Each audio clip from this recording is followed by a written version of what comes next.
So you just booked and paid for your Royal Caribbean cruise, and now you're ready to embark on Utopia of the Seas. But before you do, you may just want to keep that credit card handy. Join us for our new segment we like to call Beyond the Fare.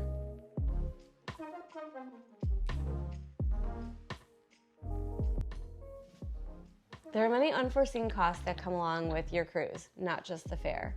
From transportation costs to the cruise port, to beverage packages, dining packages, excursions, and more. We'll break it down for you and tell you everything you need to know and be prepared for when it comes to extra costs associated with your cruise. If you're new here, I'm Leanne and this is Corey, and we are 2/3 of the traveling trio. If you haven't done so yet, consider liking and subscribing so you can get future content from us. All right, so let's begin unpacking. So the first thing, our cruise fare. So Royal Caribbean uses dynamic pricing, so you will see cruises that fluctuate in price. They can go up in price or they can come down in price. For us, this cruise, the grand total was $950. They usually show it on the website per person, so that would be $425 per person. And this was for a 3-night on Utopia of the Seas, just to reiterate that. Yes, exactly. So let's talk about the number one unforeseen cost of cruising, getting to the port. Yeah. So for us, it's easy, right? We live in the Orlando area, so transportation for us is literally getting in our car, driving to the port, and paying for parking. Now we understand that other people may have a different way of getting to the port, whether that's you have to take flights or you stay in a hotel and you drive to the port. I mean, there's all sorts of different ways to get there. Uber. Yep. Transportation from the airport, because the airport in Orlando does do a cruise transfer. Yep. So these costs will fluctuate per family for sure. But for us, we parked in the garage. Yep. We parked in the garage. The grand total for us to park at Port Canaveral was $85.60. They charge you $20 per day. And day one is obviously the first day of your cruise, which was for us Friday, and then Saturday, Sunday. And even though you are technically leaving the garage on Monday morning, they still charge you for a full day. So that's how you get to the $80, and then tax. Yeah, the tax I'm sure is included. So yeah, so $85 to park for a 3-night cruise on Utopia out of Port Canaveral. So when you're on a Royal Caribbean cruise, if you want to drink anything like soda, smoothies, alcohol, specialty coffees as well, that's not included. Now, you can have tea, black coffee from a brewed pot, lemonade, juices, and water from a tap for free. However, if you want soda, there's the classic soda package. If you want everything non-alcoholic, there's the refreshment package. And then if you want everything included besides Starbucks, you would get the deluxe beverage package. Yep. The actual Starbucks location that's on board Utopia is not included in any of the packages. So if you want a coffee from actual Starbucks, then you have to pay for that separate. But if you want proudly brewed Starbucks coffee, then you can go to the Promenade Cafe, and that's included in the refreshment package.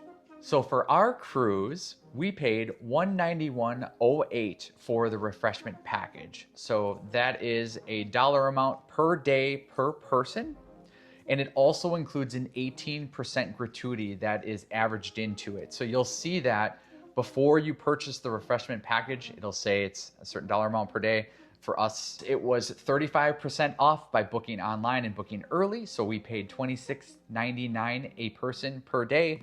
And then on top of that, then they throw an 18% gratuity. So you'll pay for all of that up front before you embark on your cruise.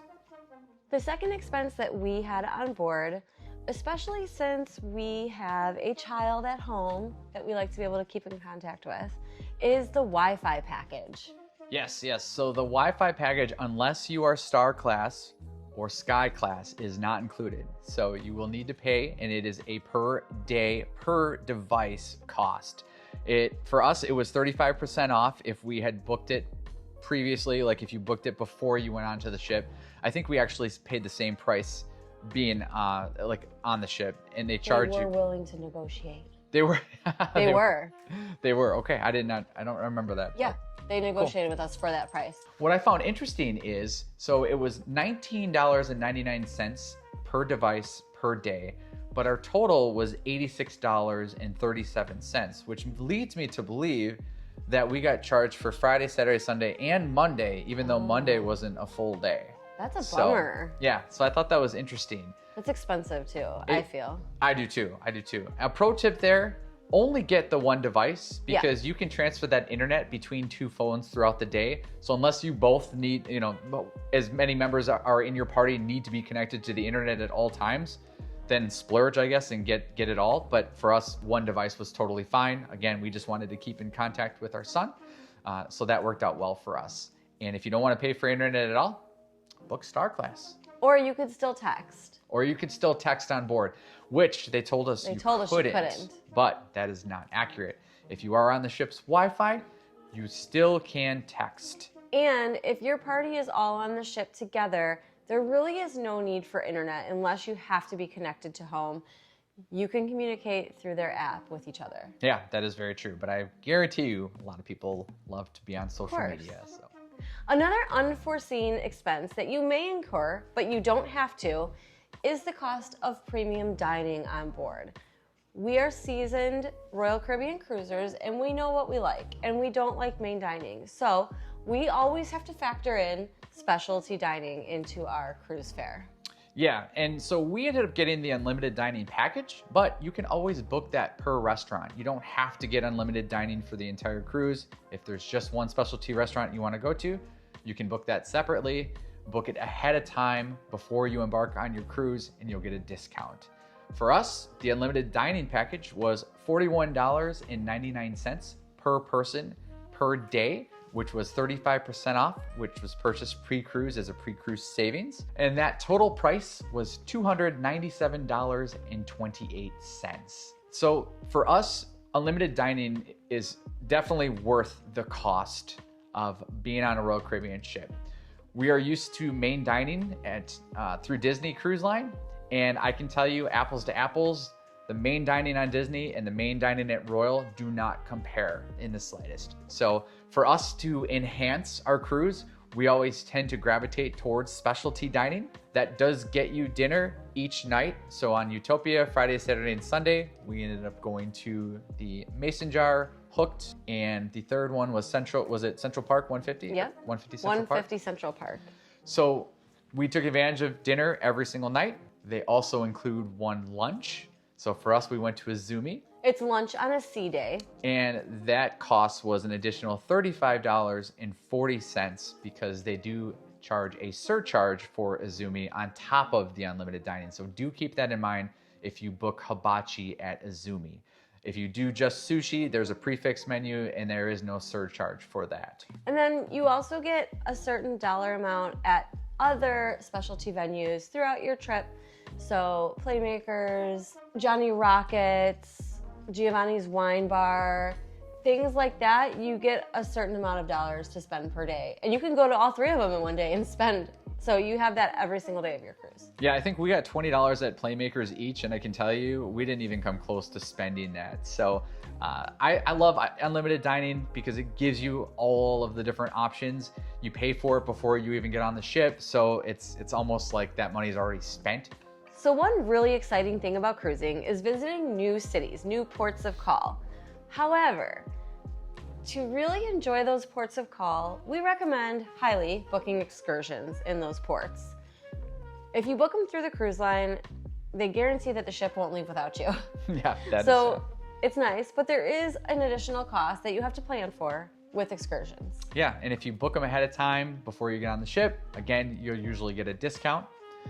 For us, we booked the Coco Beach Club. We had a day pass to the beach club on perfect day at Coco Key or Coco Cay. Coco Key. Coco Key, Coco Cay, whatever you want to call it is fine. That beach club day pass, which started at 8 a.m. and I think you had to be out of the club at 4 p.m., I believe, was $119.99 per adult. That was a savings of 45% off. Thankfully, there is no additional gratuity for that one, so The cost of that was a grand total of $239.98. So another expense that you will have at the end of your cruise is gratuities. Yep, so gratuities are for Utopia of the Seas for the 3-night, $18.50 per person per day. So it's a grand total of $37 per day. So Friday, Saturday, Sunday. These are, you could prepay gratuities, but it won't be any difference in price. There's not like a pre-cruise savings on that. So you could prepay gratuities if you want to within your cruise fare. We did not. We had them added to the folio, so it was $37 per day. Something I will note as well, you do have the option to remove those tips from your folio if you want to and tip those individuals with actual physical cash. Something you should know within Royal Caribbean is that when you do that, you can't just remove it from specific roles. Like you can't just say, oh, I want to tip my stateroom in cash, but not my servers and main dining. It's either an all or nothing. And the reason that they do that is because that money is not specifically given to each of those individuals. Those tips that you either prepay or are kind of included in your cruise that aren't cash, that's money that's pooled together and then given to everyone. So it's not even just those specific roles. It could be bartenders that are included in that. So keep that in mind. So typically I like to keep those tips on just because it does benefit more than just the folks like our stateroom hosts, or like we didn't even go to main dining at all on this last cruise, but we kept the tips on there. And then what we did was we added additional cash for those people that went above and beyond.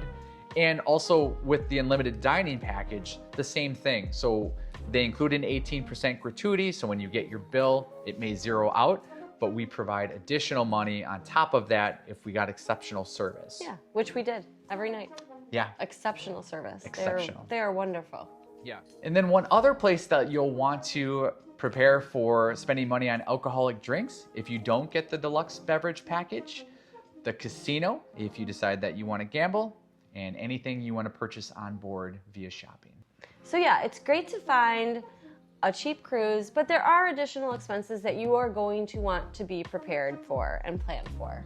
And I created a wonderful Excel spreadsheet to break down our cruise fare and then everything that we spent underneath that, whether we pre-purchased it before the cruise or on the cruise. This does not include any of our alcoholic beverages that we purchased.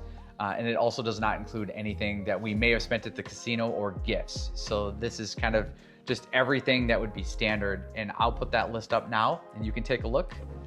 The cruise fare itself was $950. And then going down the list, we had the Cocoa Beach Club, the unlimited dining package, the Izumi Hibachi surcharge, the refreshment package, the internet for one device, the Port Authority parking at Port Canaveral, and then the gratuities for both Leanne and I for Friday, Saturday, and Sunday for a grand total of $1,996.71. Wow. Yeah. $1,000 extra dollars. Yeah. I didn't even know that. Yeah. So we paid more for everything else after we paid for the cruise fare than we did for the cruise itself, which is why we're doing this video, because this is beyond the fare. So you see a great deal on a cruise, you have to remember everything beyond the fare. Have a great night, everybody. Thank you for watching. And like I said in the beginning, if you are not already, consider subscribing. You can see more content from us. Like this video and let us know if you have any additional expenses that you've incurred, or we could play a game and say, what do you think that you have spent in addition to your cruise fare on a Royal Caribbean cruise? And if you like this segment, we are going to continue this series when we get to Disney Cruise Line. And then we can see how much we spend beyond the fare on Disney Cruise Line. On the Disney Destiny coming up next. Yes. Bye, everyone. Bye.